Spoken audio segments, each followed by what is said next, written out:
ariko Kellia nyine atangira kumubwira ati ariko papa ubu koko ibi bintu uzabikora kugeza ryari? Basi wazashatse umugore wawe ngiye ukandeka ko ibi bintu koko urashaka ko nzakurega bakagufungura, urashaka ko nzakora ibiki kugira ngo ubashe gucika kuri iyi ngeso? Ambwira tumva uri umukobwa wanjye, nta muntu n'umwe ufite uburenganzira kuri wowe kundusha. Ni njyewe papa wawe, ni njyewe mugabo wawe, ni njyewe byose byawe, ni njye munyamategeko kuri wowe. Ningira n'umuntu numvana ikintu na kimwe wamubwiye ko hari n'uburakari wabigiriyemo, nzagukubita. Tivayo hano se nyine, kuramo imyenda. Ariko papa nari maze kwitunganya no koga byose, nari maze no kwisiga, nese ubu ngubu tekuramo ahita mukubita urushya. Ubwo Kellia nyine yahise yibwiriza nyine akuramo imyenda. Papa we n'ubundi amufata ku ngufu nk'uko yarasanzwe abikora. Kubera ko wakoze subscribe ndagusuhuje kandi ngo haye ikaze kuri Ep Media. Niba nawe utarabikora ndagushimiye ko bikoze ubu. Ndagusuhuje rero kandi nongeye kuguha ikaze hano kuri Ep Media. Ngiye gusuhuza nitwa Tinsanze, nkaba ngusuhuje ahantu herereye hose kandi nkaba nguhaye nyine ikaze nk'uko nabikubwiye. Ahangaha rwose tuganira ibintu byinshi bitandukanye byibanda cyane cyane ku inkuru ya none nyine, cyangwa se inkuru nshya ya none. Inkuru rero y'uyu munsi idasanzwe, cyangwa se inkuru tugiye kuganiraho ntabwo isanzwe kuko ni inkuru y'umukobwa witwa Kellia. Nkaba rero ngusuhuje aho uherereye, niba uri mu karere k'ibiyaga bigari cyangwa se niba uri hanze y'u Rwanda ndagusuhuje, cyangwa se niba uri mu ntara zo mu Rwanda, ndavuga iburengerazuba, iburasirazuba, amajyepfo n'amajyaruguru n'umujyi wa Kigali. Niba uri kandi bwota amasimbi cyangwa se hakurya y'imbibi z'amazi, ubwo ndavuga za Amerika, Burayi, Aziya ndetse na Australia, mwese nkaba mbasuje kandi mbahaye ikaze hano kuri Ep Media. Abarwayi Imana bakize rwose, kandi abakennye namwe n'ababuze akazi Imana ikomeze yumve gusenga kwanyu. Niba udafite ibyo kurya Imana rwose gusubize, kubera ko none bibaramarira ariko ejo bikaba ari ibitwenge. Ubuzima nyine niko bumera, nuko kujya twihangana nyine, ntabwo aba ari urwumwe, ariko cyo dusaba nyine nuko buri wese nyine igihe cye kigeze, urumuri ruraka kandi nyine igihe iyo kigeze nawe uraseka, kandi nyine nawe uri guseka ubu ngubu nkwifurije gukomeza guseka rwose. Imana ikomeze ikwagure. Reka rero dutangire inkuru nshya ya none. Uterere comment kandi nyine niba utarakanze subscribe uyikande, nawe ujye ubona kandi inkuru ku gihe uko ubyifuza. Inkuru yacu rero nakubwiye ko iri bwibande kobwa cyangwa se ku buzima bwa Kellia wabayeho mu gahinda gatangaje cyane.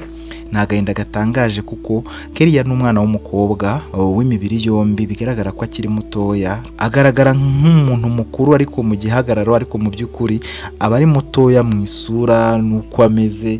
Ni umwana ukiri muto uri mu gihe cy'imyaka 19 20, yaba amaze kuzuza imyaka 20. Nakubwiye ko Kellia rero yari umwana ugaragara nkaho nyine, cyangwa se yari umukobwa ugaragara nkaho akiri mutoya, ariko nyine igihagararo yarakuze, bona ko nyine ari mukuru. Ariko nyine uretse n'ibyo Kellia yari umunyabwenge cyane, yari umwana w'umuhanga cyane, yari umuhanga mu ishuri kuko yigiraga kuri buruse aho yigaga nyine mu mashuri yisumbuye. Nakubwiye ko yari mu kigero cy'imyaka 20 aho yigaga rero mu mashuri yisumbuye. Kellia rero aba yarakuze, ariko yarakuranye agahinda gakomeye cyane kuko mu gihe yari afite imyaka igera kuri 17 mama waba yaritabye Imana. Ariko nyine urumva ko yitabye Imana nyine akirangiza troncome. Yagiye rero kwiga mu mashuri yisumbuye nyine, cyangwa se ayo bita nyine superieur muri segonderi. Mama we yaritabye Imana, mama we yitwaga Pelagie. Rero ntabwo yari akiriho kubw'amahirwe makeya. Mama we ubusanzwe akazi ke yakoraga akazi ko gukora amasuku ku bitaro. Byari ibitaro bikomeye cyane, bari baturanye ariko badaturanye neza, kuko mama we yagendaga nyine isaha n'igice n'amaguru kugira ngo agere ku bitaro aho yakoraga, aho yari yarashakiwe akazi n'inshuti ye yitwaga Melania cyangwa se Melanie. Yari inshuti ya mama we. Rero baba bariganye kera cyane, ariko mama we akaza kureka iby'ishuri bakiri abana, bakiri bato cyane. Uwo Melanie rero akaza gukomeza kwiga. Bahurira ahantu rero mu isoko, Melanie yaje guhaha, ariko nyine babyarabaye mu myaka ya kera nyine Pelagie akiriho, ahura nyine na Melanie akamubwira, akabona nyine ukuntu Melanie yakize. Melanie aba ari dogiteri, aba ari umudogiteri, ari umuganga ukomeye cyane, aba afite yitwaye mu modoka. rero bahurira mu isoko ari guhaha.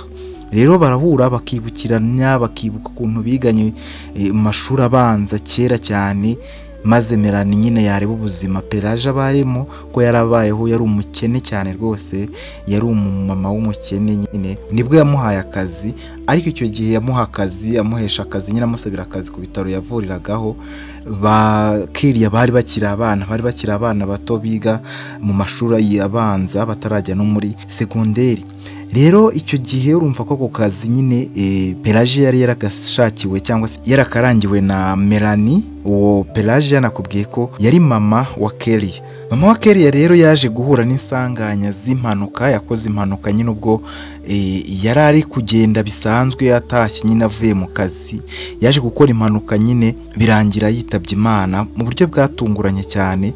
yitaba Imana Kellia nawe aribwo asoje amashuri yiwe ya troncome cyangwa se icyiciro rusange, ategereje ibizamini ko bisohoka.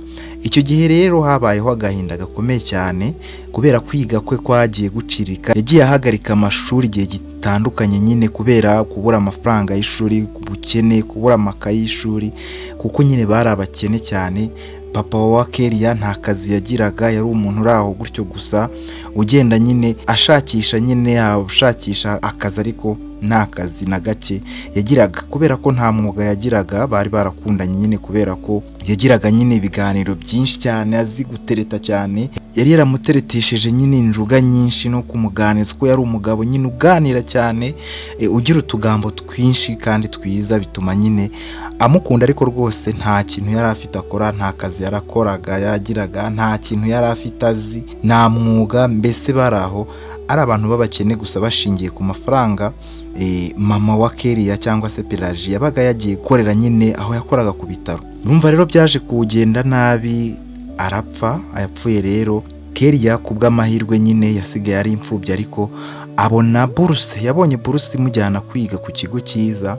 yamujyanye kwiga ku kigo cyiza nyine kubera yuko kuko yari umuhanga nyine mu bumenyi bw'ibijyanye na siyanse ku rwego rwo hejuru cyane. ubwo urumva yaragiye nyine yiga umwaka wa 4, yiga umwaka wa 5 ndetse yiga umwaka wa 6. inkuru yacu rero tuyitangira aho ari mu mwaka wa 6, ariko nyine yaratashye ari muri vacances y'igihembwe cya 2. ubwo nyine ngiye kukujyana uko byari bimeze. abaza mu rugo nyine kuri uwo munsi. rero umunsi wo gutaha warageze, ubwo Kellia nyine yigaga ku kigo gikomeye cyane, yigaga ku kigo gikomeye aho nyine higaga n'abandi bana b'abakire, abandi bana bo mu ngo zikomeye cyane b'abayobozi bakomeye. ariko we nyine yigiraga kuri buruse nyine y'ikigo cyangwa se y'umuryango wamufashaga, sosiyete yamufashaga, yafashaga nyine abana batishoboye ariko b'abahanga biga cyane cyane, bazi ubwenge, bazi n'ibijyanye na siyanse. rero ku munsi wo gutaha Kellia yari umukobwa utuje cyane, ubwo yari ari gusezeranaho na bagenzi be, inshuti ze ndetse n'abandi biganaga. yari afite umukobwa w'inshuti ye witwa Line, bari inshuti magara cyane, bari no mu kigero kimwe, bombi biga mu wa 6 banigana. yari inshuti ye ya hafi cyane. yari afite n'inshuti yitwa Jack, ariko nyine y'umusore, ariko bari inshuti cyane ko biganaga ku ishuri basobanurirana, mbese kari agatimu kabo. bari bazi ubuzima rero bwa Kellia, nibo bari babuzi bonyine, kuko ikigo yigagaho nyine ntabwo yagaragaraga nk'umuntu w'umukene, uretse ikintu cy'uko yo yadatabaga afite ibikoresho bihagije nyine ibyo kurimba, inkweto, imyenda isanzwe, ibintu nk'ibyo ngibyo. ariko ibintu byinshi yarabibonaga kuko umuryango umurihira warabimuhaga, cyane cyane ibijyanye n'iniforume, amakaye, mbese ibikoresho byose yakeneraga. rero abo ngabo babiri, Jack ndetse na Line, nibo bari bazi ubuzima mu by'ukuri Kellia yabayemo, ku buryo baganiraga nyine ibintu byose. rero umunsi wo gutaha Kellia nyine na Jack barahuraga bakaganira, bagasezeranaho kugira ngo bumvikane ku ntego bagiye gukurikiza nyine mu kiruhuko cyabaga kigiye kuba. barahuye rero umunsi wo gutaha nyine bwari buke bataha. Kellia arabahamagara maze arababwira ati muze rero twongere duhure dusezeraneho, kubera ko guhera ejo buri wese azaba nyine ari ukwe, ntawe uzaba azi amakuru y'undi. Aline yaramubwiye ati yego turaza kuza duhure na Jack ndamubwira. barahuye nimugoroba baganira barasangira. Urumva nawe gusangira muri kantine ibigo bikomeye haba hari uburyo bwinshi bwo gusangira ndetse no guhuza nyine, mbese abantu mugahura mutari kuvuga ngo ni muri refectoire, kandi nyine ibintu bikagenda neza. Baraganiriye rero banasezeranaho, ibiganiro byabo byinshi byibanze ku byo bazakora mu biruhuko bari bagiyemo. Kelly barababwira ati ngewe ubu ngubu ntabwo mbizi rwose niba nzabona akazi, nzaba nkunda kugenda nageraho ngasanga hari umumama duhora usimbura nyine akajya mu mwanya wanjye naragiye kwiga, ariko hari igihe ngerayo ugasanga ntabwo bahise babyemera nyine kongera kwemera kunshyira mu kazi nyine. Kelly rero aba yarasimbuye mama we. Nakubwiye ko mama we aba yarakoraga akazi k'amasuku yo kwa muganga, b'abantu bakora kwa muganga nyine, baba bakoropa, bakora muri jardin, mbese kwa muganga isuku nawe urabizi ko aba ari ngombwa cyane kandi hakora abantu benshi. Na mama wa Kelly rero niho yakoraga mbere yuko yitaba Imana. Rero akimara kwitaba Imana, Melania yaramufashije cyangwa se yafashije Kelly kuko yabonaga neza ko urugo nta muntu rusigayeho, nta kintu nyine gifatika gihari cyo kuba bakora, maze ahita afasha Kelly kugira ngo mu gihe cy'ibiruhuko azajye ajya ku bitaro nawe akorere nyine ayo mafaranga nk'ayo mama we yakoreraga. Bwarageze rero umunsi wo gutaha uragera, maze Kelly asaba Jack telefone kugira ngo ahamagare mu rugo. Ahamagaye rero umusaza we Pierre wabaga ari mu rugo kuko yigaga ataha, aramuhamagara amubwira ati ese ninde uri buze kumfata ko bari buze kutugeza kuri gare, bisi ziri butugeze kuri gare hakeye, ninde uri buze kumfata, washatse uburyo uza kumfata kugira ngo tuzane nyine niba ntacyo bigutwaye. Pierre yaramubwiye ati hoya ntabwo ngewe ndi buze kuko nge ntabwo ndi mu rugo, ahubwo papa niwe uri buze kukureba kubera ko niko yambwiye ngo araza kugufata. Kelly yaramubwiye ati none se papa kubera icyo ari buza kumfata, ntabwo ngiye nshaka kwaza kumfata, warebye uburyo uza byibura akahagusanga mukaza kuba muri kumwe, cyangwa se nubwo yatungurwa nuko hakubonye. Ati se kubera icyo utari kwemera yuko aza kuhagufata, nyine ngiye n'ubushake bwanjye ntabwo mbishaka. Ati niwe uri buze rero araza gufata bisi, ndetse ubanza ubu yanayifasha araza kuza kureba, ntabwo ngewe mpari. Kelly nyine yahoraga atuje cyane, ariko ntawe uzi mu by'ukuri impamvu Kelly yahorana agahinda gakomeye. Kelly yaratashye nyine nk'uko bisanzwe, bisi yamugejeje nyine muri gare aho yagombaga kuviramo, agafata indi bisi yerekeza iwabo nyine muri quartier. Niko byagenze rero, yasanze papa we yaje kuhamutegerereza, araza aramusuhuza aramubwira ati bite. Kelly amubwira ati ni sawa, amasomo yagenze ate? Ndaramubwira ati masomo nyine yagenze neza papa, nk'uko nawe bibona nta kibazo mfite. Tugende rwose, nari ngukumbuye cyane mukobwa wanjye, nari ngukumbuye rwose uyu munsi, ndakeka ko rwose uraza kwishima, ndagerageza. Kelly nyine yahise arakara ambwira ati ariko si ibyo bintu wajya ureba kubimbwira turi n'aha ngaha kuko ubu ngubu nta nubwo ushobora kumpa agahenge, ubundi ibi bintu kuko nzaba mw'ibi bintu kugeza ryari? Papa aramubwira ati ceceka aho ngaho, injira mu modoka ahubwo tugende, utagira n'ibigambo uvugira aha ngaha akagira ukumva. Mu by'ukuri Kelly papa we yamufataga nabi cyane, kandi nta kintu n'ubundi yabaga akora mu rugo, nta kintu yinjizaga uretse kwinywera inzoga, akagurisha ibintu byose byo mu rugo akagurisha. Mbese yari umupapa mubi cyane. Joseph yari umuntu udashobotse, kandi no kubwa nyina nyina niwe urumva wakoraga cyane, niwe wavunikaga, mbese yari umugabo udashobotse ku buryo byari ibintu bigoye cyane kumva yuko ari gubyara uwo mwana mwiza gutyo. Baragiye nyine bagera mu rugo, bageze mu rugo ubwo ni umunsi wa Kelly ndi kukubwiraho kugaruka mu biruhuko nyine ava ku ishuri. Bageze mu rugo rero papa aramubwira ati hano rero ubu ngubu ibintu birahindutse, ubu ngubu ugiye kujya untegurira ibyo kurya, untegurire igitanda, untegurire ibintu byose nk'uko mama wawe n'ubundi yabikoraga nk'uko usanzwe bikora muri vacances. Kelly nyine aramubwiye ati none se ni ngombwa kubinyibutsa? Rwose ndabyibuka papa, ntugire ikibazo. Kelly yari umukobwa wihangana ariko uhora acecetse cyane, utamenya, mbese bigaragara ko wahorana agahinda gakomeye cyane. Rero bageze mu rugo nyine amaze kumubwira ko agomba gufata inshingano nk'izo asanzwe akora mu biruhuko, yaramwegereye atangira kumukoraho, atangira kumukorakora. Ubwo Kelly nyine yari ari mu cyumba cye, nibwo yari akinjira mu cyumba cye, papa we nyine yari amusanze, yari kumubwira nyine amwibutsa ibyo agomba gukora, ariko Kelly nyine atangira kumubwira ati ariko papa ubu kuko ibi bintu uzabikora kugeza ryari? Basi wazashatse umugore wawe, ngewe ukandeka ko ibi bintu kuko urashaka ko nzakurega bakagufunga, urashaka ko nzakora ibiki kugira ngo ubashe gucika kuri iyi ngeso? Ambwira tumva uri umukobwa wanjye, nta muntu n'umwe ufite uburenganzira kuri wowe kundusha. Ni njyewe papa wawe, ni njyewe mugabo wawe, ni njyewe byose byawe, ni njye munyamategeko kuri wowe. Ningira n'umuntu numvana ikintu na kimwe wamubwiye ko hari n'uburakari wabigiriyemo, nzagukubita ndetse nzakugirira nabi cyane ku buryo nta muntu uzongera kukureba. Kelly ubwo papa we yarasohotse aramubwira ati uyu munsi kandi umbwire niba ari wowe uri buze cyangwa niba ari njye ndi buze, gusa icyumba nsanga giteguye kandi nawe mpagusanga. Uyu munsi Pierre ntabwo ari hano mu rugo, azaza ejo. Uyu munsi rero byumve neza ko ari njye nawe kandi nari ngukumbuye. Ubwo nyine Kelly yasigaye ari kurira rwose. Ibintu papa we yamukoreraga Joseph byari ibintu bitangaje, byari ibintu by'iyicarubozo, byari ibintu nyine by'amahano gusa, kuko papa we kuva mama we yapfa yatangiye kumufata ku ngufu kuva igihe mama we kuva nyine Kelly yatangira kwiga segonderi cyangwa se amashuri nyine yo mu cyiciro cya kabiri cy'ayisumbuye, yamufata ku ngufu akamuhamagara akamusanga mu cyumba cye nijoro, akirukana umuhungu we Pierre. Ntabyo yari azi. Pierre yari umwana ukiri muto ugifite imyaka hafi 17, nta bintu nyine yari azi we, ntabwo yabaga azi bijya mbere kuko yari yarabujije Kelly kuzabibwira undi muntu uwo ari we wese ibintu bakora cyangwa se ibintu amukorera. Ubwo Kelly yasigaye arira avuga ati ariko mana, ubu ngubu koko uzankiza iyi ngoyi ryari? Uzankiza ryari? Njyewe uzansubiza ryari nkure muri uyu muryango? Uzampindurira ubuzima ryari kugira ngo papa akunde abe umuntu wuzuye muzima, cyangwa umunkore iruhande mbese umumpanire umyereke yuko basunyitayeho cyangwa ujya umbona?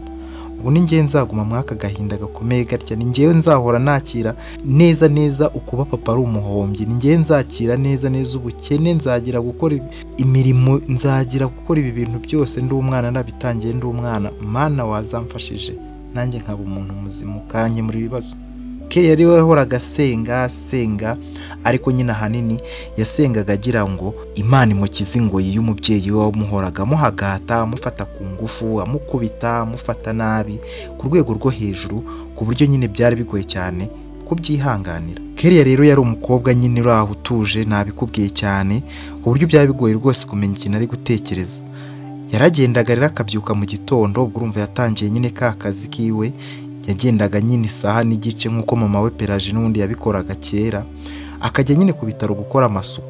Iyo yajyaga gukora amasuku rero yabaga nyine yiyumanganyije, ubona ari umuntu nyine uri gutekereza kure, ubona ari umuntu utamenya nyine ibintu nyine ari gutekereza, kuko yabaga atuje cyane, ari umwana mwiza, ari umukobwa w'imibiri yombi, ari umukobwa rwose wakuze vuba, wakuze nyine bitunguranye, yaba yarakuze afite igihagararo cyiza rwose, ari mwiza, yari umukobwa rwose w'imibiri yombi nk'uko nabikubwiye, ariko yiganjemo inzobe, afite amaguru meza, afite mu maso heza, mbese buri muntu wese amureba akavuga ati uyu mukobwa rwose ni umukobwa mwiza, kandi yitonda, yambara neza rwose, yikwije ibintu byose, ari umukobwa nyine w'ikinyabupfura.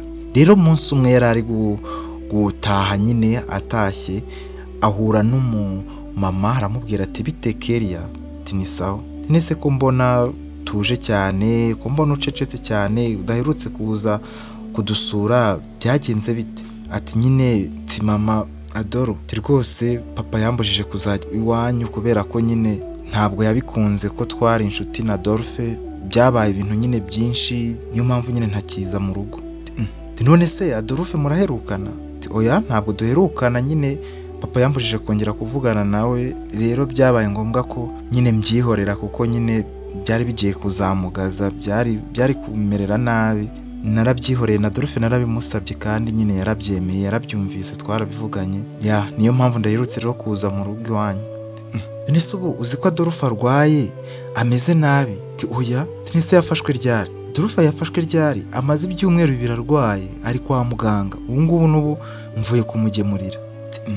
Nese arwariye ku kigo nderabuzima? Yego arwariye ku kigo nderabuzima nyine, niho arwariye, ariko nyine ubu ngubu atangiye koroherwa rwose. Yarakumbajije, nta telefone ugira, ntaki, naje iwanyu mbura umuntu, nta muntu n'umwe nahasanze, ya papa wawe cyangwa Pierre, nta muntu nahasanze. Adolphe kubera yari arembye ari kumbwira ngo mubwire uze umusuhuze, naraje rwose nzi iwanyu, ariko ndakubura, nsanga nyine ntabwo uhari, ariko rwose nubona umwanya uzaze umusuhuze, uzaze rwose mu rugo nta kibazo, kandi urabizi neza yuko muri umwana wanjye, uri umwana wanjye, kuba Adolphe mwari inshuti nta kintu byari byishe rwose.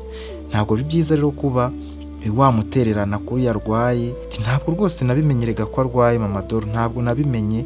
Ikindi kandi uri kwirengagiza ko papa nyine amaze igihe yarambujije nyine kuvugana na Adolphe. Ubu nta yanyaze telefone, urabizi telefone yanjye yarayinyaze, yambujije kongera kuzatunga telefone kubera Adolphe gusa, kubera twavuganaga. So rero ntabwo byankundira nyine kuza kumugeraho kubera ko nanjye amasaha ababaze, ubwo bari kumbarira amasaha ngomba kugera mu rugo, ntabwo nyine byankundira, ntabwo byakunda. Ariko se papa wawe ntibite byiwe azakuzirika ageze ryari? None se nta muntu uzajya uvugana nawe, uzajya uva mu rugo ujya ku kazi, uve mu rugo ujye ku kazi, nta handi hantu wemerewe kunyura? Nyine ntacyo bintu nkwaye, njye narabimenyereye, ahubwo nyine muramuke murabeho. Mbese uragiye? Yego. Ahubwo uze kunsuriza Adolphe umubwira rwa rubukira rwose, nta rwango rundi, nuko nyine ubuzima ndimo butabinyemerera rwose. Umusurize kandi umubwire ko ndi bumusengera agakira. Yego. Ubwo yahise agenda nyine, umumama nyine, uwo mama Adolphe yasigaye ahagaze ari kumureba yifashe ku munwa, asigara yivugisha atari komana ati rwose Pelagie yari yaribyaye, mbega umukobwa mwiza abyiruye adahari, turi mwiza rwose Kellia. Ariko se Joseph we ufata umwana nkaho ari imfungwa, kumubuza ibintu byose, uriya mwana uri gutekereza mbona wagira ngo abana n'agahinda. Yego nyina yarapfuye, ariko se imyaka irenga 3 igiye gushira, uriya ntabwo ariyakira koko, cyangwa hari ibindi bintu bibiri inyuma? Ubwo arigendera, ariko nyine aba yibaza impamvu uburyo ababonye Kellia nyine abamubonyemo ko ari umuntu wahindutse, nyine ko ari umuntu kandi ufite ikintu atinya imbere ye nawe utamenya ari igiki. Kellia nyine yaratashye ajya mu rugo, asanga noneho Pierre yaje, barahoberana, yaramukumbuye cyane, aramubwira ati Pinusi kubera icyo ubundi uva hano mu rugo ukagenda uzi ko ndibuze gutaha? Aterega papa yari yantumye kandi ambwira ko nubwo ntarari wabo nyine waba Vincent ntacyo uri buze kumutwara, ngo ndareyo nzaze mu gitondo. Rero niyo mpamvu ubonye narayeyo, nta bindi rwose, turi mu biruhuko, nta kibazo mfite, nta hantu mfite ho kujya, nta mbese urumva yuko ahubwo uzajya umbona ahangaha gake gake gashoboka. Nyine se amakuru ni meza, warakuze, uzi ko wakuze, wamaze utangiye kuniga ijwi, wanize ijwi. Si ni wowe usigaye uvuga utyo? Ati ijwi ryahise ko ari ibisanzwe. Ntabwo wabyumva ukuntu usigaye uvuga, nari nguherutse nyine narabyumvishe kuri telefone turi kuvugana, ndumirwa, numva ngo ufite amatsiko. Disi warakuze cyane. Nakuze se? Nakuze kukurusha? Ya warakuze kundusha, warakuze cyane pe, warakuze. Nese waretse ntuzongere kugenda, basi vacances tukazaba turi kumwe, ntugira ahantu uzajya nawe kuyipasiriza, tuzabe turi kumwe hano mu rugo. Tubuse bizashoboka papa azanyemerera? Papa rega yari yambwiye ko ashaka vacances nzigira nyine kwa Vincent, akaba ariho nigira kuba ndi ko ariko abishaka nyine, kandi nanjye urabizi ba Adolphe baraba nyine bose mba mbakumbuye, nubwo nyine banduta ariko mba mbakumbuye. Uretse ko mu iminsi Adolphe yaranarwaye cyane, ati nahuye na mama warabimbwira, ariko ntabwo nari mbizi, ntabwo nabimenye. Atari ko ubwo papa yaguciye kuri Adolphe burundu, ntabwo ukimenya n'amakuru ya sheri wawe? Tubuse nta n'amatsiko basi ufite yo kujya kumureba? Atari kuko ubizi ko papa yanyica urumva najyayo wowe? Atakora ndabyibutse, ntabwo wajyayo. Ariko nyine Adolphe ari gukira, ariko iwana yararwaye, yararembye, byari bimeze nabi pe, byari bimeze nabi. Urumva nyine nta kazi afite, nawe nta kazi yari bwabone, ariko yararwaye cyane. Gusa nyine ari koroherwa nk'uko mama we yabikubwiye, sinanzi ko mwana huti twaho yarabimbwira, ako ntacyo nabikoraho nyine. Ahubwo mva nkubaza, wambabariye ntuzigere ugira ahantu ujya iwabo Adolphe ukareka kuzajyayo kwa Vincent, ukaguma ahangaha tukazikomereza kuba turi hano. Ntabwo nshaka rwose gukomeza kukubura iruhande rwanjye, wambabariye nkorera ko kantu ukamfasha. Pierre yaramubwiye ati none se papa nakomeza kumpatiriza ngo ningende, ubwo uramva nzabigenza nte? Reka papa wanamubwira yuko utabishaka, wowe yakumva. Ubu si byo ajya gukorora bibewe, ubwo yirwa gukubita inshyi n'imigeri, aho kutajya umubwira ngo ntabwo watetse neza, ngo kubera ko ngo byagufubanye cyangwa ngo byagenze nabi utabishaka. Nta n'igihe ushiriza udahari ari wowe gutumye warangiza waza akagukubita, se kuki utavuga se? None uragira ngo ngiye nzavuga? Atari ko Pierre uri umusore, uri umuhungu, ntabwo uri kimwe nanjye. Terega ntabwo ari uvuga ngo turi kimwe, nese njye ntiyankubita. ubona narwana nawe na ziriya mbaraga ze. Okay, tuzakora icyo ushaka gusa nyine nari ngukumbuye numva gutazagenda basi vacances tuzaba turi kumwe. Ndaza nyine kumubwira yuko iwabo Adolphe hari abandi bana bahaje muri vacances numve ko hari icyo byatanga, ariko ntajya kubikontorora agasanga sibyo azanyica kandi nawe urabizi rwose. Hoya nta kibazo uzagutwara ntabwo azirwa bijyamo wagumye ahangaha. Ati tuzareba. Ubwo ngubwo Kelly nyine ubwo ngubwo bari kugira ngo Pierre bari mu rugo kugira papa we atazajya akomeza nyine kumuhohotera. Urabizi ko abamuhohotera amufata ku ngufu amukubita amugira ati mbese baramusimbuje mama we, ihohoterwa barakoreraga mama we kera aba yararyimuriye ku mukobwa we, kandi kuva nyine mama we yagenda mbese umukobwa we yasimbuye umugore we cyangwa se yarasimbuye mama we mu buryo bumwe cyangwa ubundi. Ubuzima rero bwarakomeje. Urumva Kelly yarabyukaga mu gitondo saa 11 agakora amasuku yo mu rugo, maze agahita agenda nyine nyuma y'iminota 30 cyangwa saa 11 n'igice kugira ngo aze kugera mu kazi byibura saa moya yabe yageze mu kazi, kuko yafite urugendo rw'isaha hafi n'iminota 20 ari kujya ku bitaro aho yakoraga cyangwa se aho mama we yakoraga kera atarapfa. Kelly rero umunsi umwe yaragiye ageze ku bitaro nyine arakora akazi bisanzwe. Ubwo yaragendaga agahita asimbura abagenzi be akajya aho bakubika ibikoresho, maze nyine agahita atangira akazi nk'uko byabaga nyine bisanzwe. Umunsi umwe rero ari kugenda yari yarangaye ari kureba umumama wari urwaye atwite, ari kugenda bamuteruye nyine bamufashe mu ntoki, yari arembye cyane bari kumwinjiza mu cyumba. Rero yaratwaye ibase cyangwa se ibikoresho nyine by'isuku, maze abitwaye ari kugenda abaye nk'uwarangaye abitega umuganga nawe wari uri muri telefone abisitayeho yenda kwikubita hasi, ariko Kelly ahita ahindukira abona yari ateze muganga, kandi yari umuganga w'umudogiteri ukomeye cyane muri ibyo bitaro. Rero muganga yaramubwiye ati oh sorry tunyihanganira ntabwo nari nakubonye. Kelly ahita amubwira ati hoya ahubwo ni njyewe nari ntakubonye rwose munyihanganire muga, ntabwo rwose nari mbigambiriye kuba tigesha ibi bikoresho, nari ndangariye nyine umurwayi ariko mumbabarire. Nta kibazo ntugire ikibazo rwose, ni ibintu bibaho, ni impanuka. Witwa nde? Nyine njyewe nitwa Kelly nkora ahangaha, mumbabarire rwose ntimuze kubibwira nyine abayobozi bacu ko hari ikibazo cyabaye. Hoya humura ntabwo ari uko njyewe nteye, ahubwo amakuru ni meza. Sawa genda ujye mu kazi kawe ntugire ikibazo, nta muntu ndi bubibwire. Sawa murakoze. Kelly yagiye afite ubwoba nyine, umusore aramureba aramwitegereza. Kelly rwose kumureba ari mu mpuzankano cyangwa se imyenda y'akazi nyine yo kwa muganga yo gukora amasuku, nyine wamubonaga n'ubundi ubwiza bwe, igihagararo cye ntabwo byabaga byihishiriye ngo nuko ari muri iyo myambaro. Rwose yabaga agaragara neza, nyine ari umwana bigaragara ko afite itoto, kandi n'ejo hazaza nuko yabaga ahuze cyane mu mutwe we, yitonze cyane. Ubuzima bwarakomeje rero kuri Kelly ndetse n'umuvandimwe we Pierre, bakomeje ubuzima nyine. Nakubwiye ko urumva bari abana babiri bavukana ariko nyine bindushyi, kubera ko bari bafite papa wabo utari uw'inshingano, tuzuza inshingano, nta kintu yitagaho, nyine yari umugabo uri aho gusa w'umusinzi, nta kindi kintu kimureba uretse kubahohotera gusa, kuko nyine yasambanyaga umukobwa we witwa nyine Kelly. Yari yarahuye n'ibibazo rwose bikomeye cyane, nuruva gusenya, kuko nawe yamuhaga agahenge kandi yari yamuciye ku bashuti be bose, hafi ya bose, ndetse yaramuciye no ku muhungu bakundanaga witwaga Adolphe. Ubuzima rero bwakomeje kugenda nyine ariko bitagenda neza. Kelly rero umunsi umwe ubwo yaragiye nyine atashye nyine ku bitaro, umva yatahaga nimugoroba saa 11 n'igice nibwo yabaga atashye, asimburanye na mugenzi we hafi saa 12. Ahantu yatahaga rero hari kure cyane, urabyumva, hari kure kubera ko yacyurwaga kenshi na Melanie yabaga nyine ahari atatinze nyine mu kazi, ariko kenshi yagendaga n'amaguru wenyine nta muntu bari kumwe.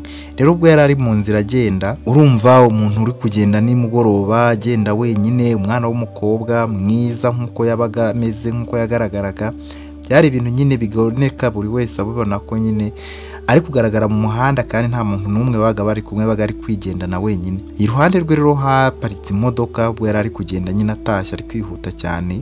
Imodoka yaraparitse, noneho umuntu wari mu modoka amanura ikirahure aramubwira ati bite? Ni sawa. Harya ni wowe ukora hano ku bitaro? Ati yitse se mugabo muranyibuka, ni jyewe rwose cyagiye nyine nari mbakoresheje impanuka, ariko nyine byabingwiririye rwose. Nese utahaganaye?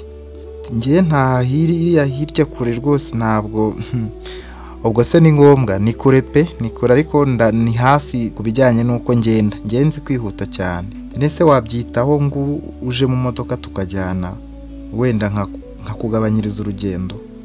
Oya, ntabwo ari ngombwa, ntabwo ari ngombwa ndijyana, n'ubundi nsanzwe mpagenda, so rero ntabwo ari ngombwa cyane, murakoze ahubwo. Tibuko ngo ntabwo waza nkakugabanyiriza urugendo nkakwegeza imbere, kubona neza bwije kandi umwana w'umukobwa muri iyi nzira isaha. Terega narabimenyereye n'ubundi, kandi muri uyu muhanda hagenda abantu benshi cyane, rero nta kibazo mba mfite, nta muntu ushobora kugira ikintu antwara. So rero murakoze, ndabashimiye nyine. Ntabwo rero ngusiga aha ngaha njyewe. None se biragenda bite? Ahubwo nyine reka ngende kuko nyine ndi gutinda, ndi gukererwa, kandi mu rugo haba hari indi mirimo integereje, uretse ko mba ndi muri iriya yo kwa hariya nyine, ariko haba hari indi mirimo nyine nantegereje. Sawa nta kibazo. Ubwo imodoka irigendera nyine, Kelly yakomeza agenda n'amaguru nyine, kubera ko nta muntu yizeraga n'umwe, kuko na papa we bwite yari yaramugambaniye nyine, akajya amufata ku ngufu, akamusambanya, akamukoresha ibintu byinshi, akamukubita, akamuhohotera. Ariko nyine nta wundi mubyeyi yari asigaranye, nabwo yabonaga kugenda akavuga papa we, nta wundi mubyeyi asigaranye, na mama we yarapfuye, mbese akabona ni ibintu nyine atakora mu mitekerereze ye. Yari yaranze kurega se, kandi yari afite uburenganzira bwose bwo kuba yagaragaza ko hari ikintu kitagenda neza, cyangwa se itotezwa ndetse n'ihohoterwa akorerwa. Gusa we ntabwo ariko yabikoze, yarakomeje nyine arihangana, aratwaza, arihangana, ubuzima burakomeza nyine kwihangana. Noneho rero umunsi umwe ageze mu rugo, yasanze nyine Adolphe yaje kumusura ari kumwe na Pierre, maze aramusuhuza ambwira ati Adolphe bite? Ni sawa. Barahoberanye, bamaze guhoberana nyine Kelly yameze nk'umuntu ufite ubwoba. Adolphe aramubwira ati ariko se kuba uri kunyiyaka, kuba uri kunyirinda, bite kunyishisha, hari ikibazo ki? Adolphe ariko nakubwiye ko rwose utazajya uza hano mu rugo, ibyo bintu twarabivuganye. Yego mba ngukumbuye, nanjye mba nkumbuye kukubona, n'ubu ndishimye, ariko ibiri bukurikire ntabwo nzi rwose ukuntu biri bugende. Basi ugende papa ataragera aha ngaha. Ariko ubu papa wazatubuza ko kujya tuvugana, kujya tubonana. Kelly yakubizi ko ngukunda, kuzi igihe nahereye ngukunda. Ubwo ko papa waradutandukanyije, nawe ko nkunda, ubu urabyemeye nyine ngo bibe? Simva nkubwire rero Adolphe, ibintu uri kuvuga ni ibintu rwose bya kera. Njye narabirenze rwose, ntabwo njyewe nyine, ntabwo nkigukunda nka mbere, kandi kutabonana biramfasha. Ubwo rero ugerageza ugabanye kubonana kwanjye nawe, njye nuko nyine gusa wihangane, numvise ko warwaye, ariko ntabwo byari ngombwa kuza aha ngaha rwose. Mbabarira ugende papa ataragera aha ngaha. Ariko ubundi we Pierre, ubu muzana aha ngaha, ubundi uyobewe yuko papa yakubujije kuzajya ugendana na Adolphe ku buryo mugera aha ngaha.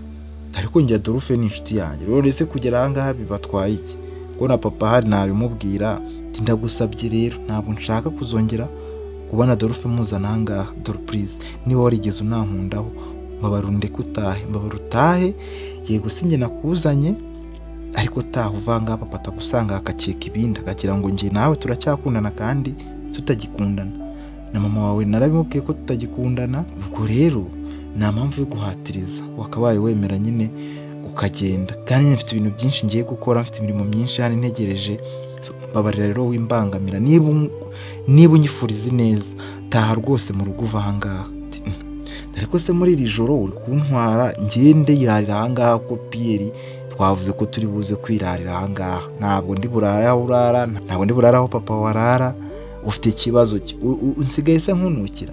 Ariko ibyo ni ibiki byo kurara koko Pierre? Karame, ninde wakubwiye ngo ubwire ngo Adolphe ngo arara hano, arara aha ngaha se n'ibiki? Adolphe nyine se ko niba ngi iwabo nkarara, urumva kurara aha ngaha ari ibintu bitangaje? Niba umutinya rega nawe ntabwo akigukunda, ubwo wishyizeho ngo aragukunda. Ntabwo agukunda, ni ngiye twazanye. Imana rekana nawe mwana, mwihorere. Theodore basi mbabarire. Yaramwegera amubwira ati mbabarira utahe, papa atigera gusanga aha ngaha. Adolphe nawe ko yari akumbuye nyine Kelly cyane, afata ibiganza bye aramubwira ati Kelly, kuko ibintu twanyuranye murabizi, twakundanye turi bato, ni kubera iki ubu ngubu ushatse kunyereka yuko utakinyitayeho aho umaze gukurira, aho umaze abantu bamaze kukubona nyine, bamaze kubona warakuze, bamaze kubona ubwiza bwawe, batangiye kukwereka ko njyewe nyine ntakiri umuntu, ntakiri mfite nyine icyo, maze warangiza ukitwaza papa wawe umubeshyera ngo niwe dutandukanye. Ati ndekura ntabwo ibyo ndi kukubwira uzi uburemere bwabyo. Njye nta muntu nkundana nawe, nta n'undi nengeye gukundana nawe nyuma yo gutandukana nawe. Mbabara rero ugende, ibyo ni ibindi bintu by'igihe kindi, nta na gahunda ndimo yo gukundana nawe rwose, ntabwo dukundana, ubimenye ko twatandukanye, ahubwo taha bimfashe niba warigeze kunkundaho. Ubwo papa wabo Joseph yinjiye Adolphe afite ibiganza bibiri bya Kellia mu bye. Yinjiye abasuhuza bati bite? Adolphe amakuru ni meza. Pierre wagarutse se? Naje papa. na Adolphe yari agukumbuye ashaka kubasuhuza, akumbuye rwose na Kellia yereka Pierre ikimenyetso cyo guceceka nyine, gukora ku munwa mucecekesha, ariko Pierre ntiyaceceka nyine, abivuga nk'uko bisanzwe. Pierre nta makuru na make yari afite y'uburyo papa we nyine afata mushiki we. Ubwo papa yaramubwiye ati ni byiza, ndabona mumeze neza kabisa. Ati Kellia genda unshyuhiriza amazi, ndashaka koga kandi ndashaka kuryama hakiri kare.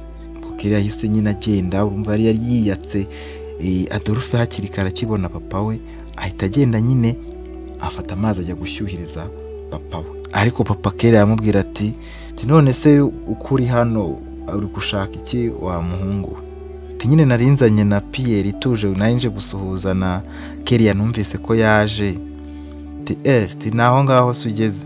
Nakubwiye ko utazigera wongera kuvuga ko ukundana n'umukobwa wanjye, nakubwiye ko ntashaka kuzongera kubona n'umukobwa wanjye. Rero kuva ibyo utarabyumvise, sinzongere no kukubona iwanjye. Guhera nonaha kandi mbare kangahe? Mbare 5 wasohokeye mu rugo. Niba Pierre muri inshuti cyane, ubwo mujyane nawe ntazagaruka. Ako niba atangiye kukuzana hano narabikubujije ukabirengaho, ubwo nyine nawe ntakiri umwana wanjye. Pierre cara aho ngaho, umva musore, sohoka ngaho. Sinzongere kukubona iwanjye, sinzongere kukubona uhunahuna ku mukobwa wanjye, naramwibyariye, ntabwo wari uhari. Ikindi kizarenga kuri ibyo ntabwo iwanyu bazishimira ikizaba. Sohoka genda nonaha. Pierre abwira papa ati ariko papa nanjye njye ceka, niba ushaka kumukurikira mukurikire, ibindi ninjye nawe tubiziranyeho, ntabwo byivangamo. Ubwo Adolphe yarasohotse, abona ko ibintu burya biri serious, abona ko nyine Kellia bya bintu yamubwiraga byose byari byo nyine papa we yanze ko bazongera kubonana, ariko nubwo atabivugaga ngo abyerure. Iminsi yari icumye rero, Kellia nyine akomeza gukora ka kazi ke k'isuku yo kwa muganga yasimbuyemo mama we uba waritabye Imana kera, akomeza mu kazi, akajya nyine ataha, akazana amafaranga, agateka, ndetse akagura nyine n'ibintu byose bikenewe byo mu rugo, ariko byibanze kuko amafaranga yahembwaga nayo yaraye ntica ntikize, yari makeya cyane rwose. Ubwo yahembwaga papa we niwe wamenyaga aho amafaranga ari, kuko yaraza guko amafaranga yakabaye, akaza n'amaguru atanateze n'ikintu na kimwe cyangwa se ikinyabiziga na kimwe, akayaha papa uko yakabaye. Papa akaba ari uyajira, amwe akayanywa inzoga, andi akayasindira nyine, andi nyine akabikora uko abishatse, nta kintu Kellia agomba kubivugaho. Ubwo Kellia nyine yakomeje akazi, akomeza nyine imirimo, amafaranga urumva yo yahembwaga, yo yafataga yose na tipu byose yabihaga nyine papa we, nta kintu na kimwe akuyeho, kuko papa yari yaramuteye ubwoba ku rwego rwo hejuru. Nta kintu na kimwe rwose yakoraga isa atagishaka, cyangwa se ngo akore ikintu isa atazi, kuko papa we yari nk'umugabo we nyine mu buryo bw'ibanga, kuko yaramuhohoteraga cyane.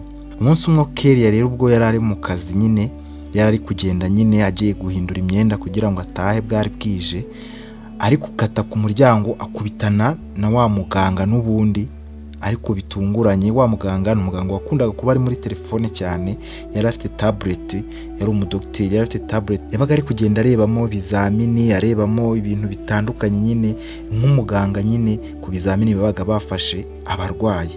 Bakubitanye na Kellia rero gukata ajya guhindura imyenda, ava mu kazi nyine. Ubwo muganga arataruka kuko tablet yari igiye kwikubita hasi, ariko nyine biba ngombwa ko ayifata. Kellia nyine yari umuntu ushinguye wihuta, yari umukobwa nyine bigaragara nyine ko afite nyine imbaraga kandi ashyitse, kubera ko papa we yari umusore, papa yari umunyembaraga kandi ari na muremure cyane. Rero yari yaramukurikije, afite n'ubwiza bwa mama we ku rwego rwo hejuru. Ubwo Kellia yahise amubwira ati mbabarira, ni ukuri Dr. mbabarira, ntabwo nari nakubonye nuko nari nkase ku mfuruka rwose ntabwo nari nzi ko nyine biri bube ariko harya wambwiye ko witwa nde ari muganga nyine nitwa Kelly Kelly karame uyu munsi ndashaka ko dutahana ko se ubwo ni ngombwa toya nanjye ndi kujya muri office kugira ngo mpindure ndashaka ko dutahana uyu munsi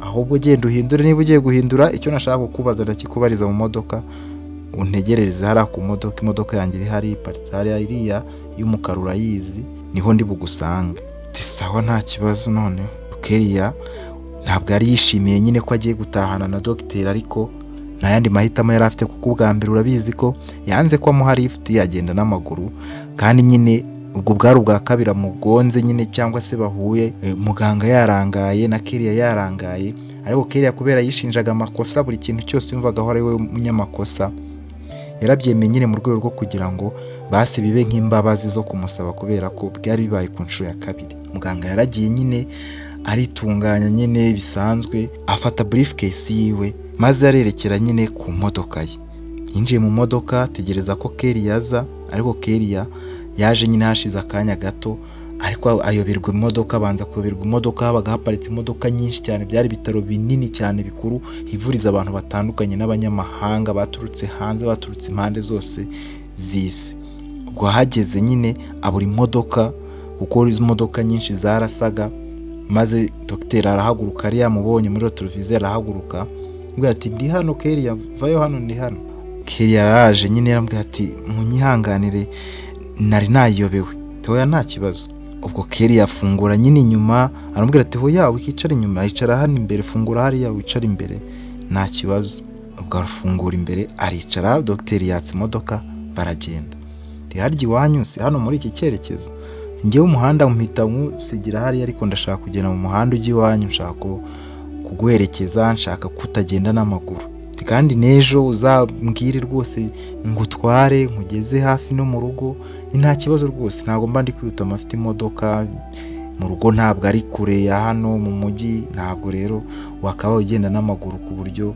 bungana buryo terega ntabwo nzongera kuba mpari n'ubundi ntabwo nzagaruka uyu munsi niwo wa nyuma kuko nyine ngiye gusubira ku ishuri none se burya uri umunyeshuri ndi umunyeshuri nyine niga mu mwaka wa 6 narindi muri vacancy nyine ariko igihembwe cya nyuma nicyo ngiye gusoza ubu ngubu nzagaruka nararangije none se wiga hagana arahamubwira nese ko mbona witonze cyane biba bimeze biti kubera icyo uba witonze gutya hoya niko nteye ntabwo mba nitonze ahubwo niko nteye nta bintu bikabije mba ndi gutekereza nuko ariko nyine nimereye none se ufite ababyeyi nyine barahari papa arahari mama nyine niwe udahari ariko mama nawe yari ahari ntabwo ahari ariko yari ahari Kelly yatangira nyine guhinduka nyine nk'utangiye kugira agahinda aramubwira ati huya hano ntabwo mbikubajije kugira ngo ubabare ahubwo nyine nari mbikubajije kugira ngo menye ubuzima bwawe numva mfite amatsiko numva nshaka kuza nko mu rugo iwanyu hari ikibazo mpaje nkasuhuza abo mu rugo niba ntacyo bigutwaye toya ntabwo ari ngombwa ahubwo nta nubwo ari byiza ko muri buze kugera hafi no mu rugo ahubwo mwansiga tukiri kure mugakata mugasubirayo nibyo byamfasha none se uzajya ku ishuri ryari niba ugiye gusubirayo nyine nzajya ku ishuri ejo mu gitondo uzajya ku ishuri nzajyayo ntabwo nzagenda mu gitondo ariko nzagenda nka 4 nzaba ngiye nyine gufata bisi none se wiga hagana nyine aho niga dufata bisi no zikatugeza ahandi mu mujyi wundi uwo mujyi rero niwo dufatiramo indi bisi tugeza ku ishuri ntabwo nyine amfata bisi ebyiri ntega kabiri yego okay none se nuko nguko uhora ntabwo uvuga ntabwo useka nta nubwo uzi kuri mwiza ariko ati kuba mwiza se ibyo nyine abantu barabivuga ariko se nta muntu utari mwiza nta muntu mubi ubaho abantu bose ni beza nuko ntazi icyo abantu baba bashingiraho ariko nta muntu mwiza uruta abandi ubaho abantu bose ni kimwe ushobora kubona umuntu ari mwiza ariko atari na mwiza none se kubera iki ushobora kubona umuntu ari mwiza ariko ukavuga ngo si ubu se wowe nturi mwiza nyine niko abantu babivuga ariko njye nta nubwo mbibona, ahubwo sinzi niba mwansiga ahangaha nkagenda. Uretse ndashaka kubaza, ejo nje kukureba nkagutwara nkakugeza aho ngaho bakugeza utegaho kugira ufate indi bisi, hari ikibazo? Ubwo se mwabimfasha? Tiya nagufasha nta kibazo. None se ubwo akazi nta kibazo, njye ejo mfite off, ejo ntabwo nzakora, ejo ni umunsi wanjye w'ikiruhuko. Naza rero nkagufata mu rugo cyangwa aho ushaka, niba udashaka ko ngufata mu rugo iwanyu, noneho nkakujyana nkakugeza nyine aho ugomba kugera ku ishuri neza, atari ukuvuga ngo ugiye utega amabisi wenda nayo mafaranga wategeshaga ayo mabisi ukaba wayakoresha. Njyewe narize ndabizi ko ku ishuri biba bimeze. Rero ayo mafaranga ntabwo ari byiza ko uyakoresha kandi ufite wabona andi mahitamo yo kutayakoresha. Nkanabona n'ahantu wiga nanjye ndumva afite amatsiko, kandi nizere ko rwose utari buze kubyanga. Nta kintu kidasanzwe, ni ukugutwara nkakugezayo nkagaruka rwose, nta kindi, mu rwego rwo kugira ngo udakomeza kuriruha kandi nanjye nagufasha kandi nta kindi abantu tubereyeho. Wow, murakoze kabisa, ntabwo nabikekaga. Ubwo se njyewe nta telefone ngira, sinzi ubwo ukuntu byagenda, gusa ejo saa 4 nyine ubwo nibwo nzahaguruka njyewe. Nta telefone se ugira? Oya, nta telefone ngira. Papa nako nyine nta telefone ngira. Ko wari ugiye kumbwira se papa byagenze? Papa yarayikwatse se? Oya, papa ahubwo ntabwo abikunda nyine, ariko ntayo yanyatse, ntayo ngira, ntabwo nigeze nyigura. Okay, sawa rero. None se ubwo turabigenza dute? Njyewe rero kankubwira ukuntu tugiye kubigenza. Yego, nyine wowe wari kugira isaha. Yego, isaha ndayigira nyine, ndayigira ariko iri mu rugo. Okay, ejo uzarebe ku isaha, noneho tuzahurire hano, uzarebe uko ushoboye duhurire hano saa 4. Noneho rero ngutware nkaho nyine warebeye ku isaha, nanjye isaha nzayubahiriza. Saa 4 mu kadomo nzaba mparitse ahangaha, nawe saa 4 mu kadomo uzakora uko ushoboye uzabura ahangaha. Sawa, murakoze, nta kibazo. Ubwo yavuye mu modoka nyine Keria afata urugendo rw'amaguru, nyine hari hasigaye iminota nka 20 ngo agere mu rugo. Ubwo yaragiye, umusore nawe arakata asubira nyine iwabo kuko we yari yadeviye inzira agomba kunyuramo. Umusore rero yageze mu rugo atangira nyine kwibaza, Keria atangira kwibaza ku mukobwa yabonye amaze iminsi abona, kuko Keria yari ahamaze hafi ibyumweru 3 nyine ari gukora, ako yari yamusitayeho ari ku cyumweru cya 2, mbese yaramaze icyumweru ari kumureba amwitegereza, bakurira mu tuntu dutandukanye, ariko nyine abibona ko ari umukobwa ugoye kuba yavugisha cyangwa yakisukira. Byari bigoye, Keria yari umukobwa nyine ukwima amagambo, ukwima kuvuga, kwereka ko yitonze, mbese adashaka kuvugana n'abantu ku rwego abantu bo babaga bashaka ko avugaho. Ubwo nyine dogiteri yageze mu rugo iwabo, bari abakire bakomeye cyane, yari umusore w'umudogiteri, yari umusore ufite ababyeyi, papa wari guverineri, mama we yari umumama nawe w'umubusiness w'imana ukomeye cyane, bacuruza ibintu byinshi cyane bikomeye, bafite amazu, bafite, mbese bari abakire ku rwego rwo hejuru. Ageze mu rugo rero, niwe mwana wenyine bari barabyaye. Ageze mu rugo, mama aramubwira, bari ku meza, ati rero Thierry, ejo dufite urugendo kandi ejo tunafite abashyitsi, ejo nyuma ya siporo tuzajya urugendo tuzajyamo, kandi nimugoroba ejo hazaba hari abashyitsi ahangaha. Ndashaka rero ko tuzaba tubirimo twese, nawe turi kumwe, ko na papa wawe azaba yaje, azaba hari. Thierry aramubwira ati oya mama, ntabwo nzaba mpari ejo, hari gahunda mfite kandi nyifite umunsi wose, rero unyihanganire ntabwo nzaboneka. Ubwo se papa urumva yabyumva? Abantu bavuye hanze bose bazaba bari hano mu rugo, abantu bose barabizi ko uhari, barabizi ko umaze iminsi waraje gukorera inangaha, ubwo ngubwo urasobanura ko se udahari. Papa arababwira iki? Nise aho hantu uzajya ni ngombwa cyane? Ejo mfite ahantu nzajya kandi ni ngombwa cyane mama, ntabwo naboneka rwose.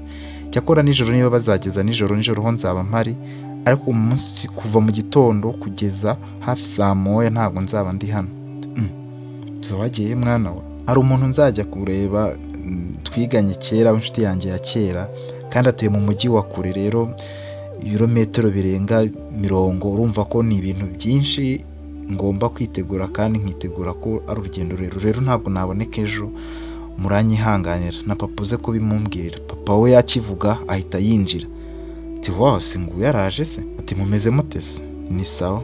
Ati nari mvuye kuvugana na nyakubahwa perezida yarampamagaye, hari abashyitsi baje bageze ku kibuga cy'indege nonaha kandi baje mu ntara yacu mu mujyi wacu, ubwo rero ntabwo turi buze kurara ahangaha uyu munsi, turajya kwakira abashyitsi kandi nyine niho turi buze kujya kuko na nyakubahwa perezida araza kuba ahari. Ubwo rero ndagira ngo mwitegure, ntabwo ngiye ndibuze aho ku meza, turajyayo nonaha tugiye kujyana kuko baduhamagaye n'imiryango yacu, tugiye kwakira abashyitsi n'abashyitsi benshi kandi nyine ni umusangiro. Rero wowe itegure ahubwo hakiri kare, ndetse nawe Thierry itegure tugende kubera ko ni ibintu byihutirwa kandi nyine ntabwo nabura kumvira nyakubahwa, mbese mugire vuba.